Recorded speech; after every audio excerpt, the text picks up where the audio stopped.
My name is Audrey, and I serve in third grade at Kids at Warren.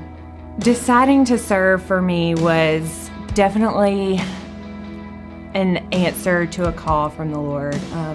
I felt at that time He was really pushing me to the next step. I had been fed for several months, and I was starting to get plugged in, and I had all these ideas about where I wanted to go and where I saw myself fitting. And I thought that was high school because that was so crucial in my walk, in my youth.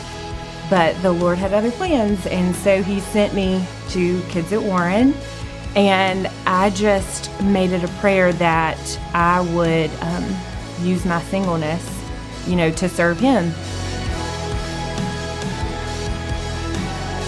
By serving in the children's ministry or serving anywhere for that matter, that if you feel like you're going to be missing out, that is incorrect. Saying yes to serving at Kids at Warren was a little bit scary, but it was so rewarding because, I was obedient to a call, and it was a place where I was needed.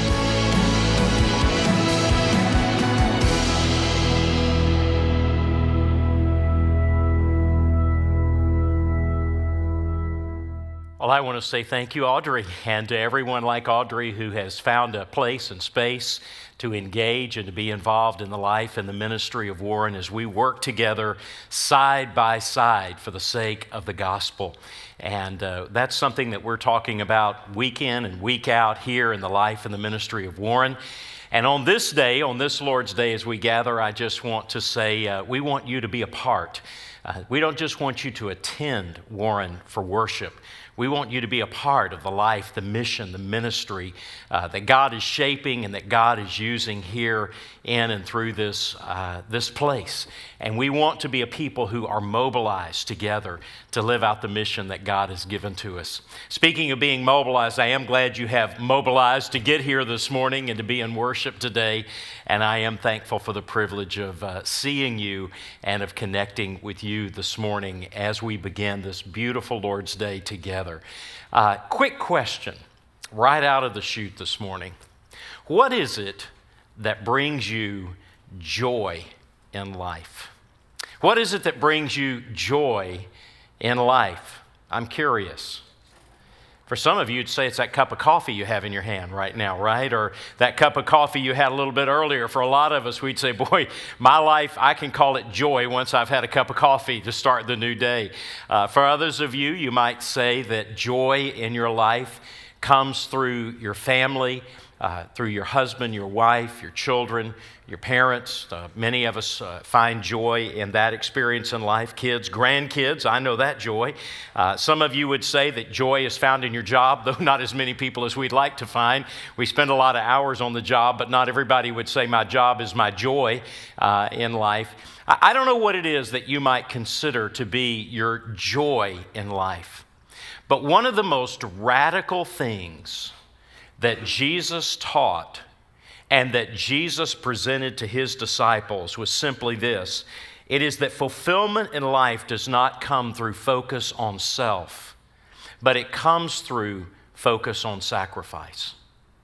It doesn't come through focusing on self, what you put into your life, but really joy is found through sacrifice, what you give out of your life. And nowhere is that more clearly and plainly seen and presented than it is in Matthew chapter 16, verses 24 and 25. I want to just give you this as a foundation of the words of Jesus. The Bible says, "Then Jesus told His disciples, 'If anyone would come after me, let him deny himself, take up his cross, and follow me.'" And then listen to the rest of this. "For whoever would save his life will" what? Lose it. Whoever would save his life, whoever wants to fill up his cup, ultimately he's going to drain it. He's going to lose it. But whoever loses his life for my sake will do what? Find it. So we say finders, keepers, losers, weepers. But Jesus says, no, it's when you lose that you find. And this very concept of the outpouring of life, of the giving and giving up of life, is really something that we've been sort of tracing together as we've been studying through the book of Philippians. Because in many ways, the Apostle Paul takes that teaching in the life of Jesus and then simply exemplifies it and illustrates it and impresses it upon our lives all through the book of Philippians that we've been looking at together. So go ahead and turn on over to Philippians chapter 2, and we'll be back there in just a moment. But about 30 years ago, a long time ago, I picked up a book that I read. It's still in my library today. I reached over and took it off the shelf this past week. It was written by a man by the name of Gary Smalley.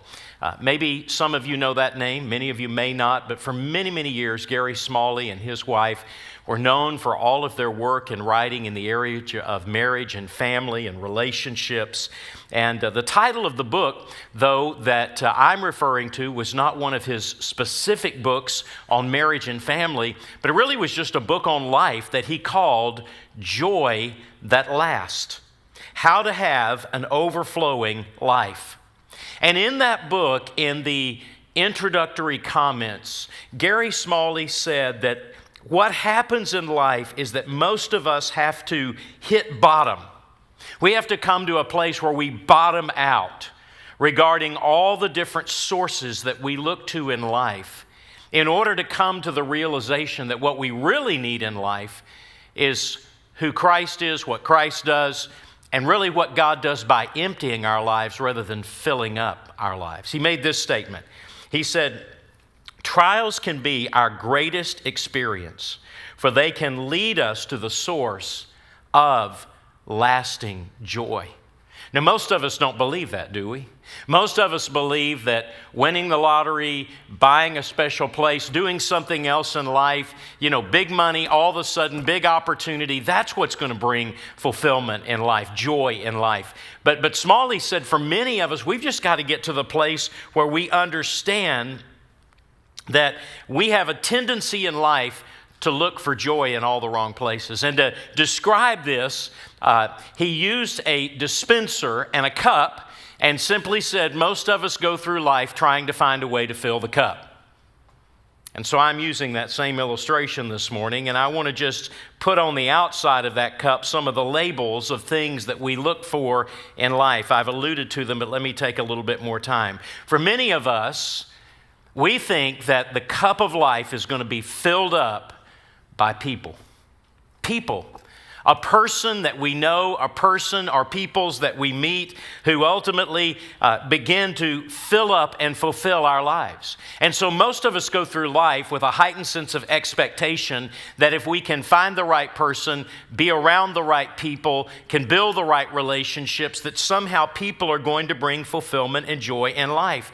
And while we go through life expecting to be made happier and to be made more complete through our relationships and security that comes there, we all learn in life that there's a problem with people. And do you know what the problem is with people in your life and in my life? You know what it is? You can't control them. You can't make people do what you want them to do. And probably some of the hardest and harshest conflicts in life within us emotionally and every other way comes from the fact that we want people to do things for us that when they don't and our expectations are let down and are out, then suddenly we find that people don't fill our cup. They drain our cup. In fact, I've often told people, I know people go through life and they think if I can ever meet Mr. Right or Miss Right or whatever and get married, that's going to be it. And so people get married, and then the next thing you know, they think, we need kids. And if we have kids, then kids are going to bring fulfillment in life. But you find that kids come with drill bits and they bore holes in the cup of your life. And you will discover that rather than being fulfilled by the very people that you love and care for, people many times bring disappointment. Secondly, Smalley talked about places. We all have places that we go to in our minds. We carry mental pictures with us of that place, of that space in life, that if I can just be there, if I could just experience that. I mean, why do you think all of the travel magazines are full of pictures? Because they want you to imagine, see yourself here. And so whether it's the idea that you go to the mountains or you go to the ocean or you go whatever it may be that sort of, fires you up in life, the idea is that if you can just get to that place, if you can have that place, maybe it's a certain neighborhood that you want to live in. Maybe, like I said, it's a place you want to travel to or experience. But when it comes to places, the problem with every place is that once we've experienced it, and then done it again and again and again, eventually we get bored with it. We do. You say, no, I would never get bored. Do you have any idea how many people own second homes that never go to them? There was a time in their life that they thought, man, if I could just get that place, that's where I'm going to be. But it's amazing how many times you say, hey, when have you been to the mountains? When have you been? Well, we haven't been in a while. And one time the thought was, if we could just ever have that place, that's going to be the place. I'm not saying never, but I'm just saying it's amazing how many times places we get bored with them. Then Smalley talked about possessions. We all know this one, don't we? The if-then mentality of life, or the when-then mentality of life. When I get that car, when I wear those clothes, when I have that money, when I can have whatever it may be. A particular set of golf clubs, a particular type of a purse. You just go through all the things that become the when-thens of life. And I'm not saying there's anything wrong with some of the things that you have and that you like. But I'm saying that for so many people, over and over again, we come to the realization that money and possessions do not bring lasting fulfillment, nor are they found to be the key marked overflowing life. Because at the end of the day, we never get enough possession. We don't. When I got this, then I want that. And when I get that, then I want that. And it's just a continual escalation of desire for more and more things in life. And then the last thing that he mentioned in his little illustration is that many of us try to put our cup under what we would call position. That was his word many years ago. I think today I would use the word platform. Everybody's interested in their platform, their social media platform, and where people are and what people know about them. And certainly for others, it's in their job and what they do and what they accomplish. And yet the problem with our position in life is that just like possessions, we never have enough. Position, we never climb high enough. We never gain our self-worth just because we get more and more elevated in the lives of people. In fact, sometimes all of that need for attention can actually become a very debilitating and a very destructive thing in life. And for many people, the moment they lose that platform, they lose that position, then suddenly they feel very devastated in life. Earlier this year, I was in South Africa. I was in Knysna.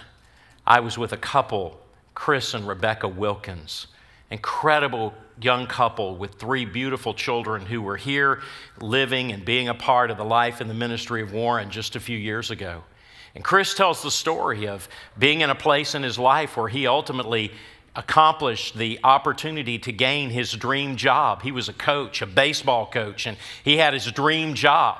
And not only did he have a dream job, but he said for us, we were able to go out and buy a piece of land and build our dream house. And he said, I was living out that dream. And then one day everything changed in that job. And when it changed, everything that Chris thought mattered in his life began to be evaluated. And it was only through hitting bottom with what he thought would be the position that would bring fulfillment in his life that they began to reassess and to think, well, what's next for us? And in their case, God so sifted them and worked in them and prompted them that ultimately they began to open the door of life that maybe it wasn't here, but it would be somewhere over there. And that's how they ended up going to the mission field. And when I was with them in January, I couldn't have been around 2 happier, more joy-filled people as they have been giving up and giving out their life for the glory of Christ. You see, over and over again, we just buy into this fill my cup mentality. And whether it's people or places or possessions or our position or platforms in life, so many of us are looking again and again and again to find these things. Where's the right place to put my cup? But Paul tells us in Philippians 2, it's not where you put your cup, it's what you pour out of your life.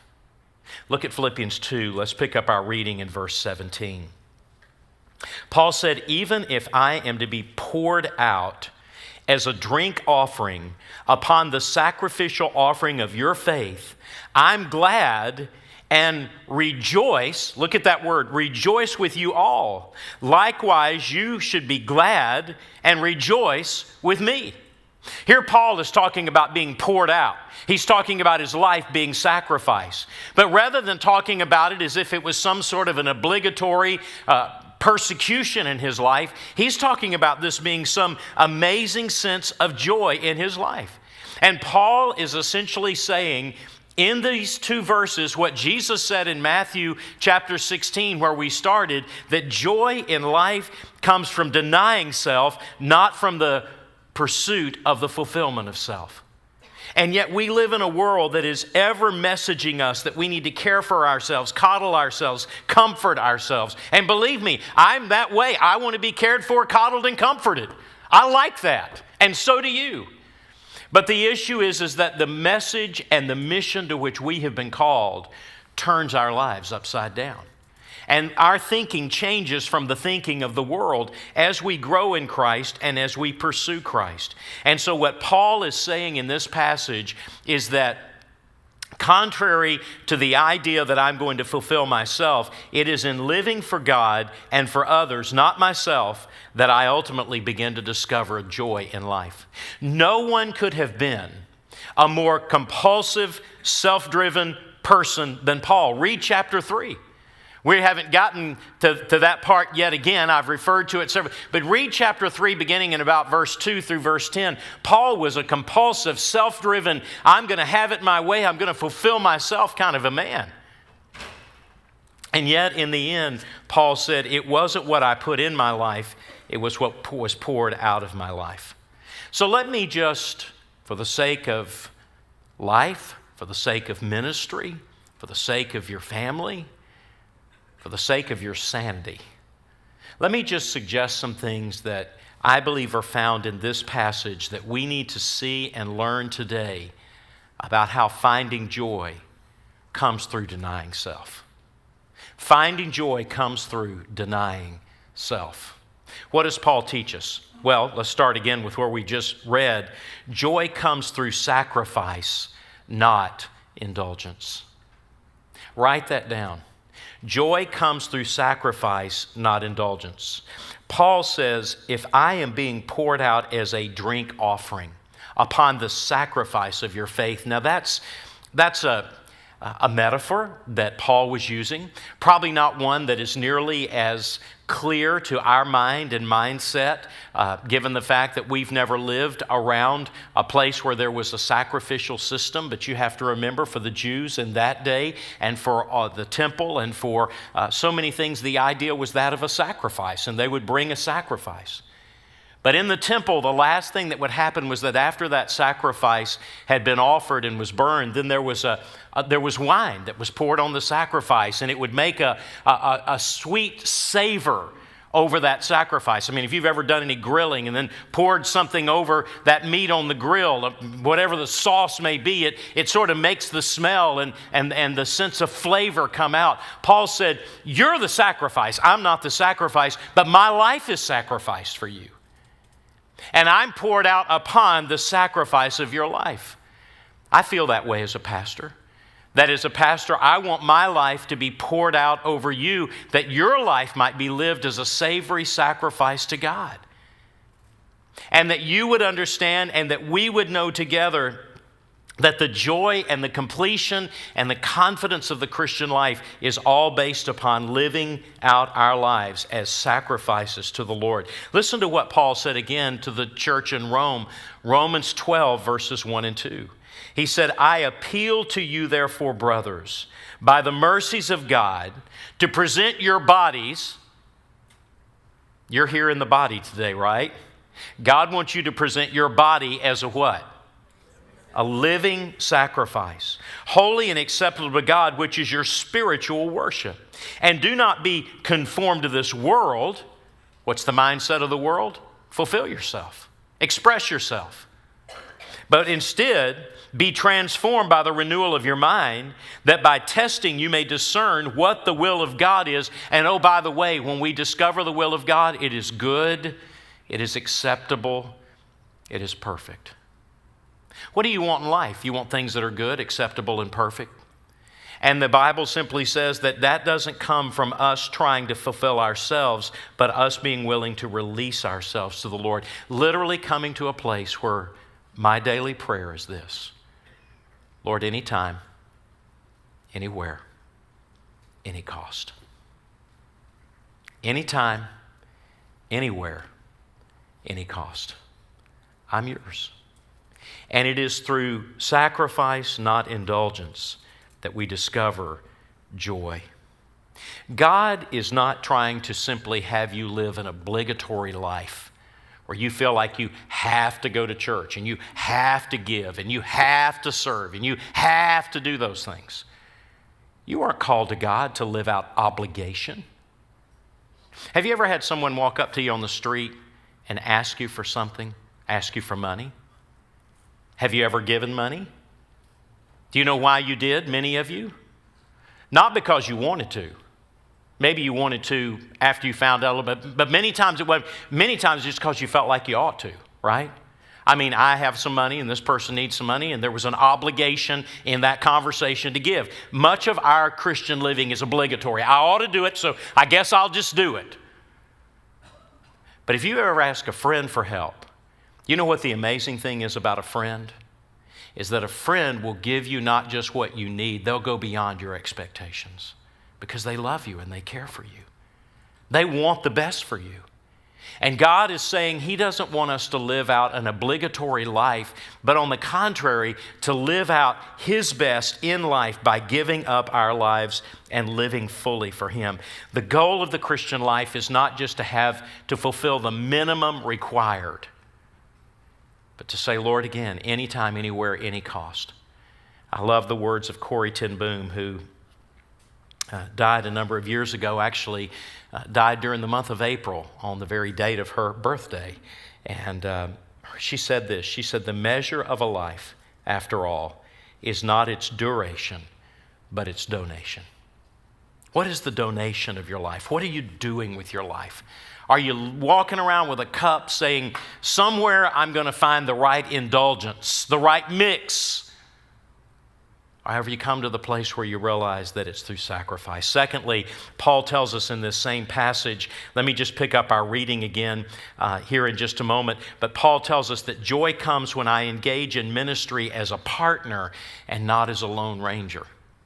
When I learned that there are relationships to be shared, but they're the relationships of service and of outpouring. Look at what he says in chapter 2, verse 4.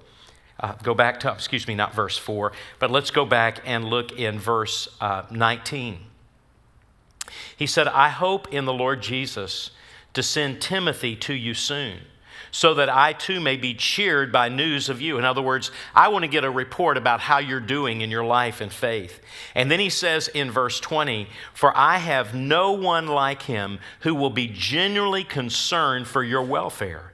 For they all seek their own interests, not those of Jesus Christ. But you know Timothy's proven worth, how as a son with a father he has served with me in the gospel. I hope therefore to send him just as soon as I see how it will go with me, and I trust the Lord that shortly I will come myself also. Paul said, I've got a brother, I've got a partner in ministry who works with me and who shares the heart and the care and the concern that I have for you, speaking to that church.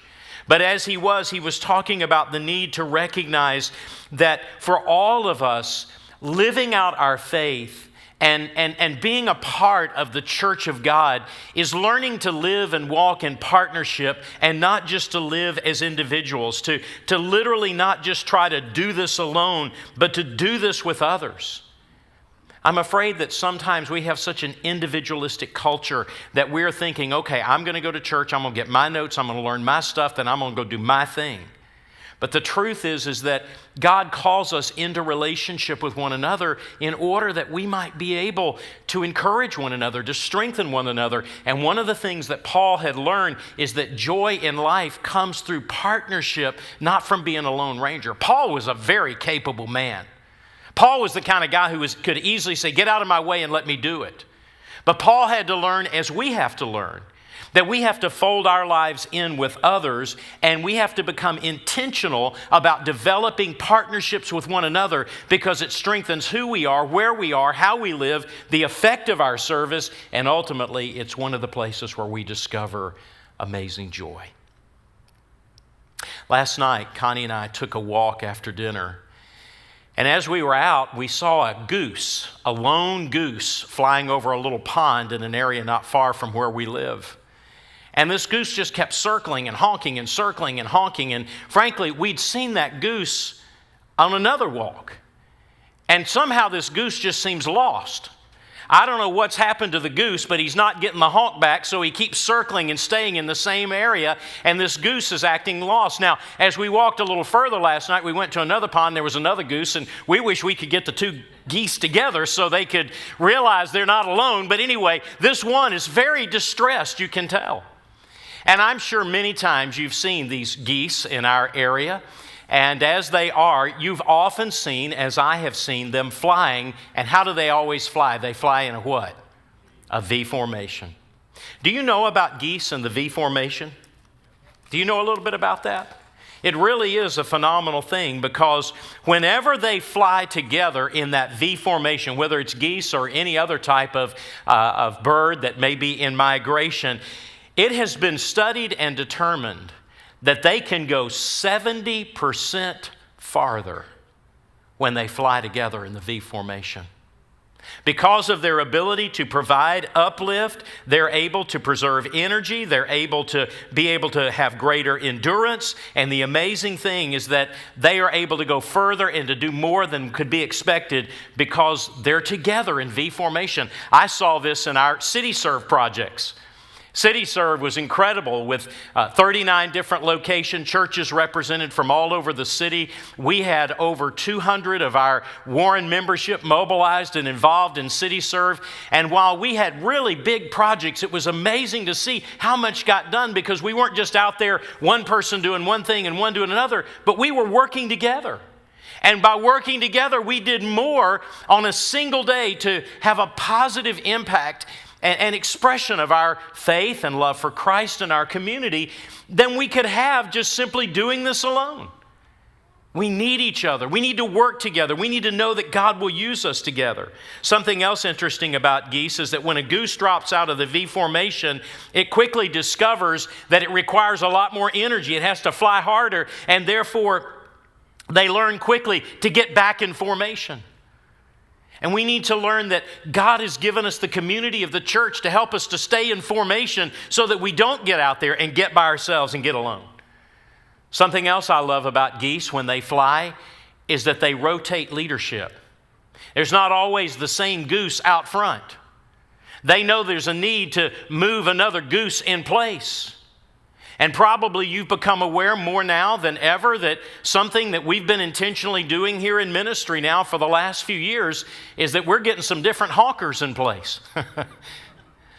We've discovered that God has given us some men on our staff, some who've been with me from the start, others who've been raising up, and they've got messages, and God is working in their lives. And why would you just hear my same old honk, honk, honk, if every now and then you can hear and know and see that we're rotating and doing things to share life and ministry together and encouraging one another. And by the way, when the lead goose is out there, everybody else is behind him, and you know what they're doing? They're honking at him. We know it's a way they communicate. But I just know that they're back there saying, hey, you got this. You got this. Keep it up. You got this. And we need to remember the importance of always encouraging one another in the work and in the ministry together. Well, I could say a lot more about geese, but I will stop there to say that joy comes when I engage in ministry as a partner and not as a lone ranger. Third thing that Paul teaches us in this passage, and he teaches us this through what he has to say about Timothy, and maybe it even sounds to almost parallel or maybe amplify my first point, but he teaches us that joy comes when I focus on serving rather than being served. Now, I don't know about you, but I like good service. Do you? I mean, do you like to go into a restaurant and have somebody ignore you? No. There's nothing that will cause you to choose not to go back to a restaurant more than to know that you repeatedly have poor service. We all like good service. And yet, when it comes to the church, one of the hardest messages that I have to deliver to you is that the church is not here to serve you. Are we here to offer support, to offer instruction? Are we here to challenge one another in our walk and our faith? Yes, we are.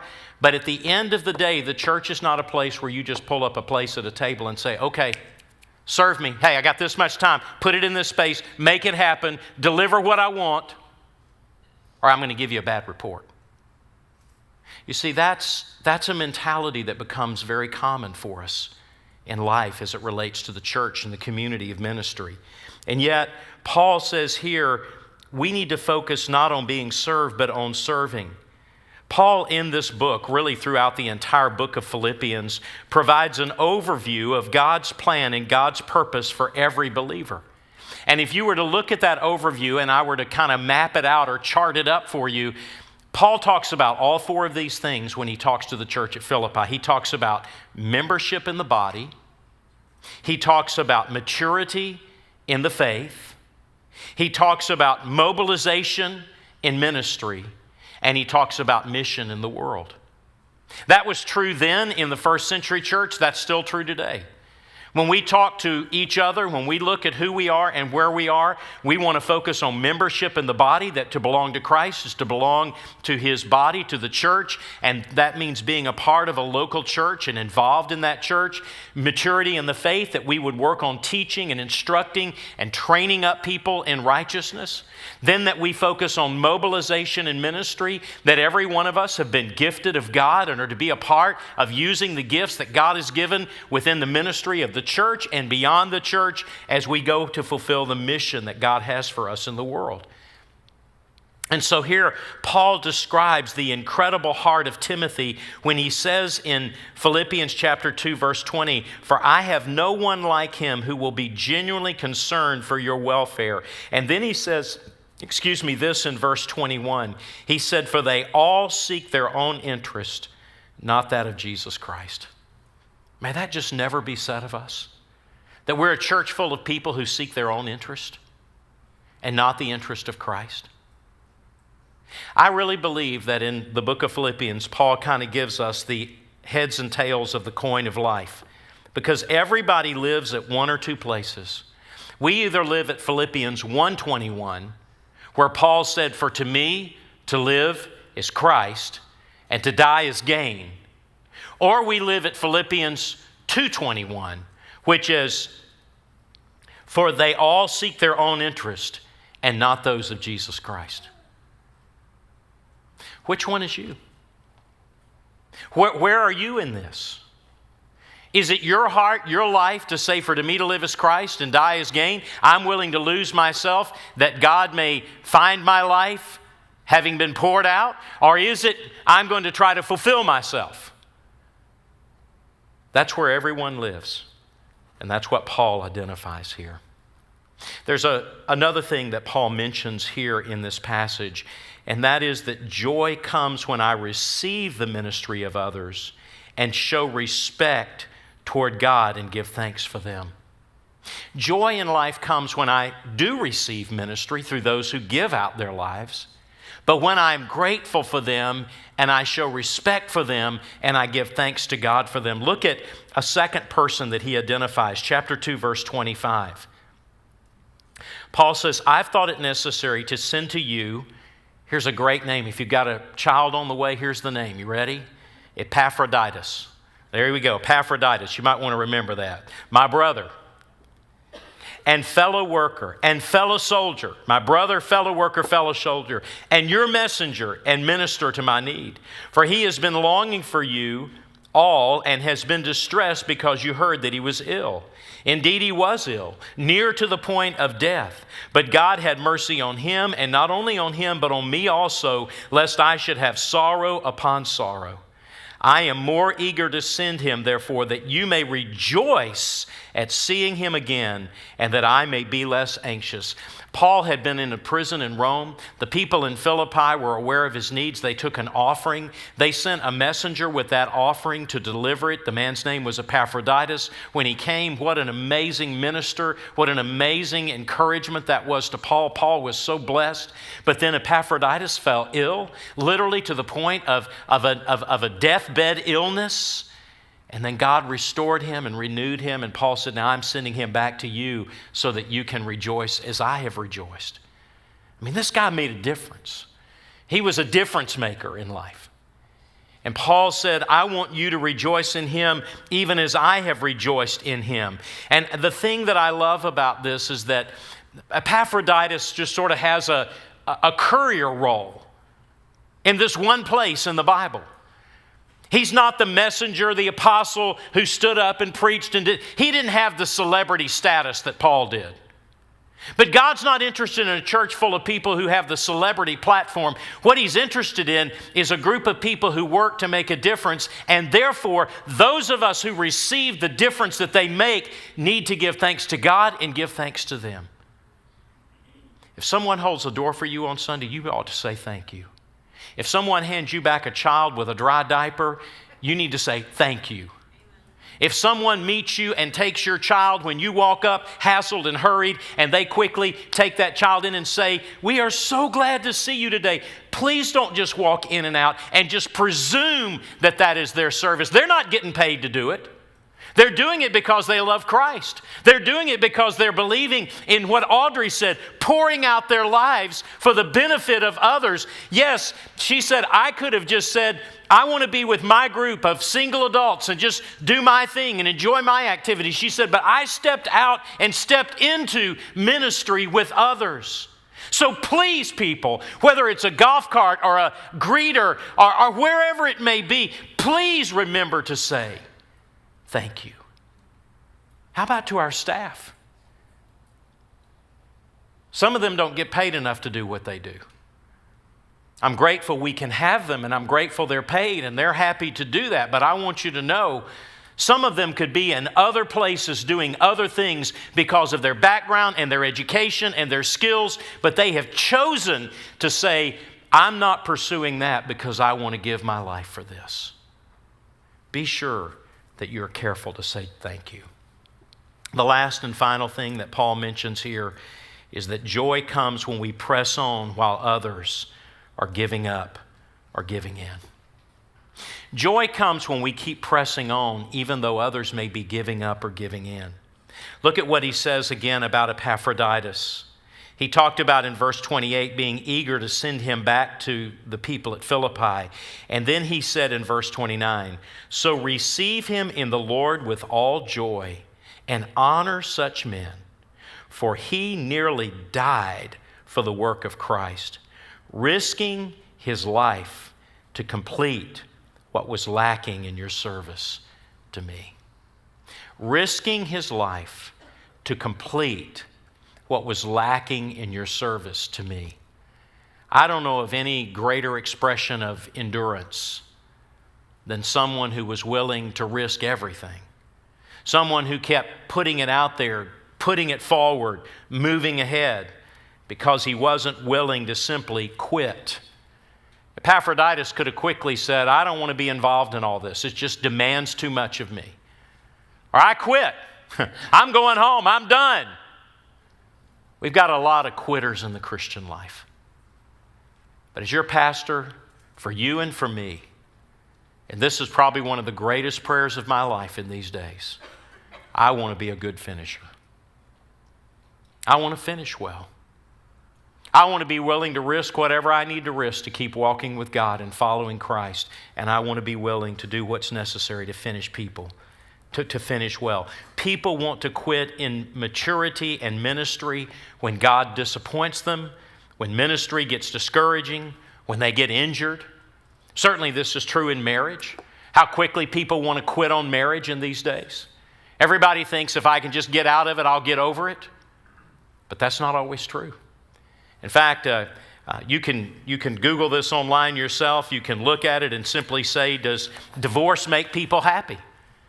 And there are multiple studies out there. I read one this week that says most experts and ordinary Americans now agree that a good marriage is better for children than any other family forms, and that high rates of divorce and family fragmentation have negative consequences on children and society. We know that. On the other hand, only a minority of Americans believe that adults should stay together for the sake of children. Okay, I've got kids. I know it would be best for them if we stayed together, but frankly, I'm unhappy and I don't want to live unhappy, so I'm going to go make me happy.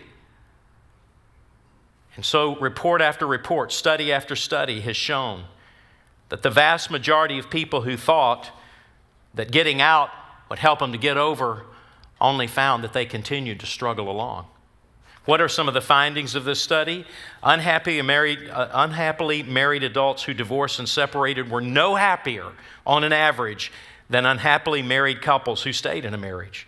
Divorce did not reduce the symptoms of depression that made them unhappy and caused them to think that they would be resolved. Unhappy marriages were less common than unhappy spouses.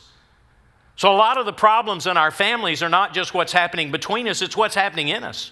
Well, I'm not saying there aren't massive, even catastrophic issues that can happen to a home, to a family, to a marriage. But what I'm saying to you is, well, the bottom line of this study was simply this. 2 out of 3 unhappy married couples who avoided divorce or separation ended up happily married 5 years later. Sometimes you just got to get through it. Sometimes you just got to keep working it out. Sometimes you have to risk what may feel as if it's the risking of life itself. I'm not talking about violence. I'm not talking about those kinds of things. But I'm saying sometimes you've got to be willing to keep taking the risk of enduring to get through. So whether it's in a marriage or whether it's in a ministry or what it may be, we've got to find that joy comes by pressing on when others are simply giving up or giving in. That's why I love what Corrie ten Boom, who I quoted earlier, said when she said, "It's not my ability, but my response to God's ability that counts." It's not my ability. It's not my ability to hold things together. It's not my ability to see things through. It's not my ability to fill up my cup and add joy to my life. It's my response to what God can do in my life and what God can do in this church and what God can do in our family as we learn to rely on Him. I know probably many of you in this room are very familiar with the scene in John chapter 4 when Jesus, in the midst of a hot day, sent the disciples into town to get some food and refreshments, and He sat down out in the desolate area on the edge of a well, and a woman came walking up, and guess what she had? She had her cup. She'd come to fill it up. Jesus said, "Give me a drink of water," and she said, "Why would you, being a Jew, ask me, a Samaritan, for water?" And yet, as she was there and as she was in the midst of having that conversation, Jesus began to talk to her, and this is what Jesus said in John 4, verses 14 and following. He said, "Whoever drinks of this water that I give him will never be thirsty again. The water that I give will become in him a spring of water welling up to eternal life." We're so busy trying to put our cup under the right spout or spigot. And what Jesus said, what you need is not somebody or something to fill your cup. What you need is a well. And that only comes from denying self and living for Christ. Lord, how I pray that you would help us, help me to embrace afresh and anew this truth before you. I do pray for people who are struggling today, struggling in their marriages and families. For people, Lord, today who are struggling through life, trying to figure out why they can't put it all together. I pray, Lord, today for people who are believers, but who feel stale and who feel at times despondent and who feel that they just need more food when what they may really be needing is an outpouring and an exercise of their faith by risking and giving their lives for others. Lord, I pray you would work in us and work through us to teach us that joy is found Lord, not in trying to fulfill ourselves, but in denying self and following Christ. For it is in his name that we pray. Amen. Amen.